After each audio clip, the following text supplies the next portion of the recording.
You're watching something called the trust shot. Two men walk calmly through a storm of live rounds, fired by their own teammate. No flinching, no hesitation. If the shooter loses focus, someone dies. This isn't a stunt, it's a final exam. And only one Turkish unit is insane enough, disciplined enough, to make it a requirement. Turkey fields one of the largest, most combat-experienced militaries in NATO. But buried inside that force are three elite organizations that people constantly confuse. And absolutely shouldn't. The OKK, the SAT, and the JOH. One conducts strategic operations behind enemy lines.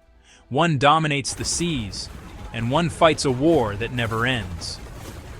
This is the Turkish triad. Turkey doesn't get to choose its enemies. The Balkans to the west, the Caucasus to the east, and the Middle East pressing from the south.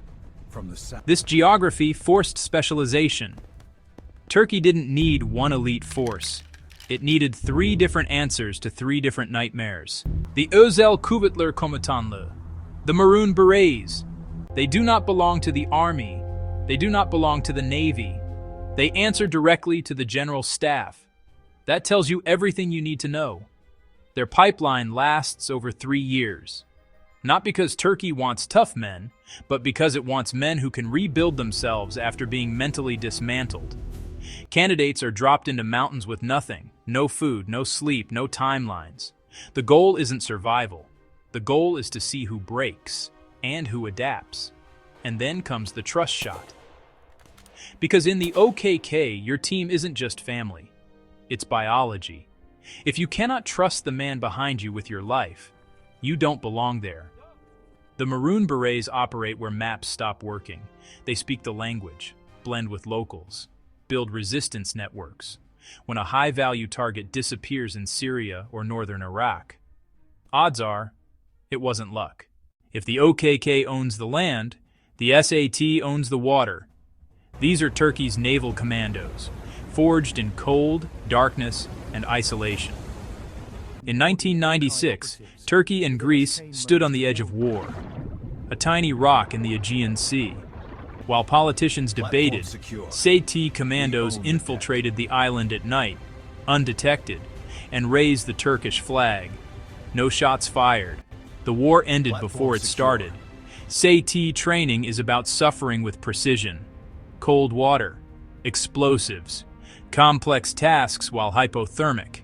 If a ship must be taken, a harbor disabled, or a platform secured, SAT arrives first and leaves nothing behind. The Jandarma Özel Harekat. This is the unit that never rotates out. They fall under internal security, not defense, which means they fight inside Turkey's borders every day. The JOH hunts insurgents in terrain that kills unprepared soldiers. Snow, caves, elevation.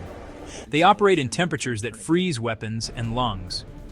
During the 2015 trench battles, when urban centers became war zones, it was the JOH clearing streets, room by room. If the OKK is a scalpel, the JOH is endurance, relentless, methodical. The fight doesn't end for them, it just pauses. Need strategic influence behind enemy lines? Send the Maroon Berets. Need maritime dominance? Send SAT. Need insurgents removed from frozen mountains or city blocks? Send the JOH. 3 units, 3 missions.